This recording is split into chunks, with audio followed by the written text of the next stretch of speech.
Forerunner авсан шалтгаануудын нэг нь энэ машин өөрөө маш гоё тоног авдаг гэж хүмүүс угсаа ярьдаг те. Тоноглоход их гоё өнгө төрхөө өөрчилж чаддаг. Үүгээрээ дамжуулаад хэрэглэгч нар өөрсдийнхөө өнгө төрхийг бас бий болгож чаддаг ийм машин гэж боддог.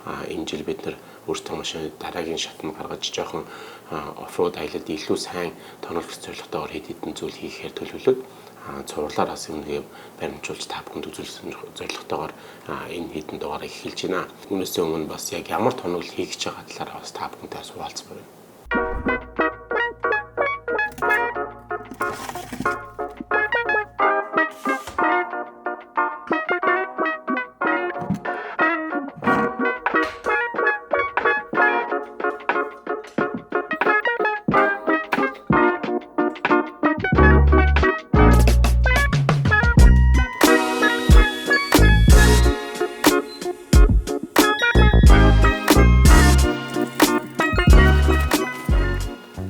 Дараа нь бодоод байхад машин тоноглол гэдэг чинь бас их төвөгтэй юм байна. Хамгийн түрүүнд өөрөөс юу асах хэрэгтэй байсан бэ гэхээр яг би ямар зорилгоор машиндаа юм хийгээд байгаа, ямар зорилгоор тоноглоод байгаа гэдгээс асуух шаардлагатай байсан. Бидний хувьд бол гэр бүлийн аялал маш чухал. Гэхдээ гэр бүлийн аялал хийхдээ 5 тухтай аялахыг хүсэж байгаа. Асфальтын замаараа яваад аялдаг байсансаа илүү бидэрт сайжруулж илүү олон зүйл үзэхийн тулд яг ийм оффроуд чиглэл рүү орсон байгаа. Тэгэхээр яг тэрнийхээ ая тухыг бас хангаж өгөх тэр томруулуудыг хийх бид зорьсон.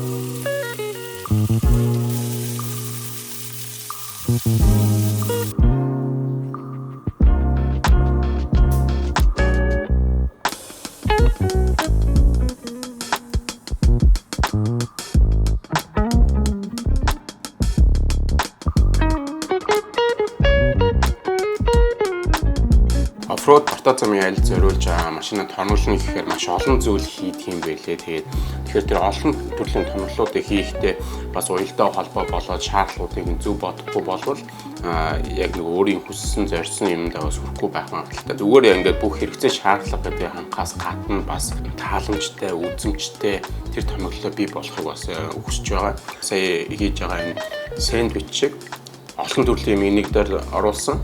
Тэгтээ бас үзэмжтэй өгөөдлөөрөө бас гоё амттай байх тэр тоноглолыг хийхийг хүсэж байна.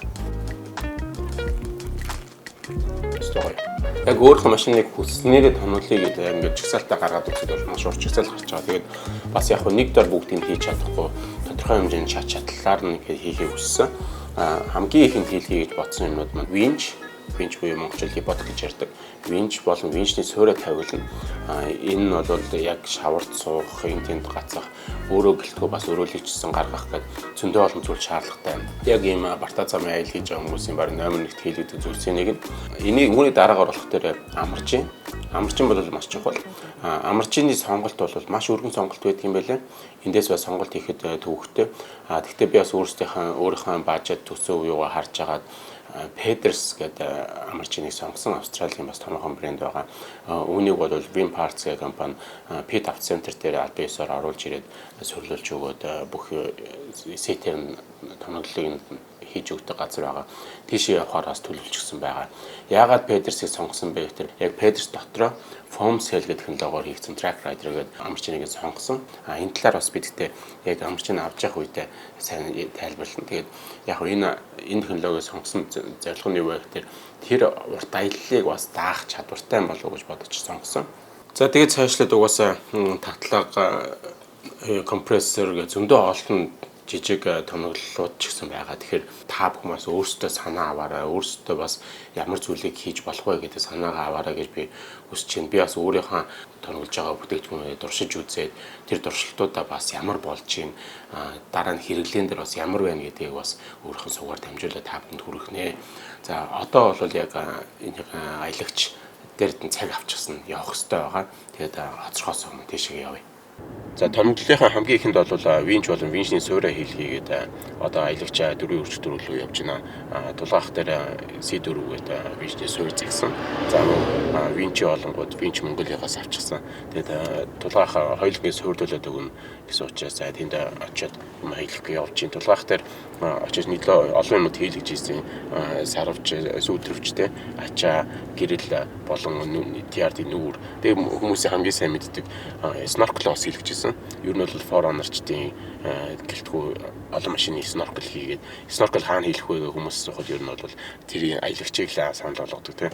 Тэгэхээр анханасаа машин авснасаа хойш тэнд очиж юмнуудаа хийлгэж ирсэн болох төр бас энэ удаа ч гэсэн ялгаагүй тулгаах дээр очиж юм хийлгэх гээд явж байгаа. За тэгэхээр одоо тулгаахтайгаа ирсэн яаж юм. Тулгаах одоо энэ чи юу хийх хүлээ? Яаж винчээ суурьтайгаа тавих вэ? Үндсэн гүпрээ тайлж авна. Тэгээд C4 гүпэр суух хэсгээр нь тайлт хийгээд тэгээд C4 гүпрэндээ винчээ усраад машин дээр усарч яхаа дараа тарсан гүпрээ араас нь уйлна. Гол нь гэхдээ нөгөө винч C4 дээр винчээ усарчаад тэгээ машиндаа тайлбар. Тэгээд дараа нь одоо энэ уцарч үндсэн гүпрээ араас нь гэсэн. Тэгэхээр гүприйн голын хэсгийг тайрна тийм. Тэг яг л C4 суух хэсэг байгаа шүү дээ. Тэг одоо энэ арканд л сууж байгаа шүү дээ. Энэ хэсэг. Тэгэхээр яг нь ерөнхийдөө энэ одоо энэ TRT-ийн загварууд дээр нэг гоё юм. Энэ жижиг бамперын нэмэлт байна шүү дээ. Энэ нэмэлтний яг энэ ормоор тайрахад яг таардаг. Зүг зүг. Одоо гэртээ ч юм уу зүслэн дээрээ өөртөө тайрах хийх гэж байгаа хүмүүст хэлбэл те хаагур нь яаж тайрах вэ гэдэг хэмжээ алдчих магадгүй гэдэг эргэлзээтэй байвал шууд илэрхийлж багч юм шиг тийм. Энийг тайлхлаар угаасаа энэ чинь нэг олон жилийн бүдэрний холгоо байгаа шүү дээ. Тэгэл тэр зураасаар тайлж чад C4 шүү. За шоблон болгож хэллээ шүү. За одоо тэгвэл тэгээд тулгаах ажилдаа ороод тэгээд дараа нь юу болохыг харъя тийм.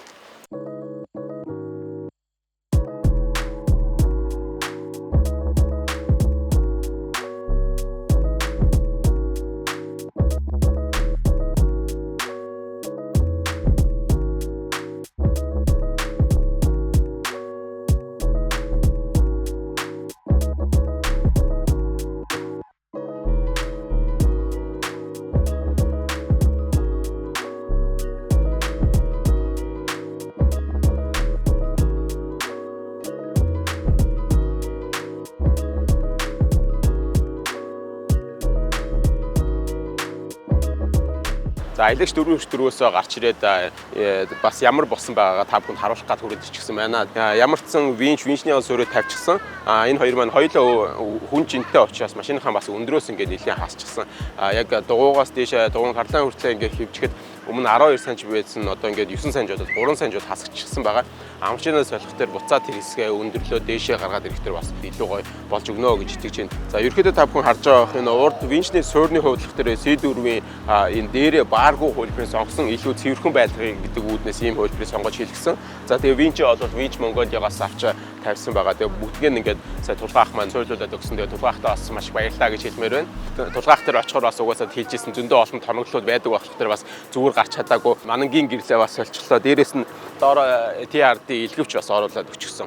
Иймэрхүү юмнууд хийлгчээд гараад ирлээ. Тэгээд манай машин дээр хийгдсэн бүх томглолуудыг аялагчтай хийлгэжсэн гэж өмнө хэлсэн. Та бүхэн бас аялагчаар бас сонирхоод үзээрэй. Зөвхөн Forerunner гэлтгүү Land Cruiser ер нь оффроуд чиглэлийн машинуудын томглолыг хийдэг, худалдаалдаг, суулгаж, суйрлуулж өгдөг ийм газар байгаа. Тэгээд дараагийнхын дугаараар болох тэр та бүхэнд яг машин дээр өөрсдийн сонгосон машинаа суулуулад өндөрлөөд ирэхтэр бас ямар болох нь тэрийг нь бас харуулад явнаа.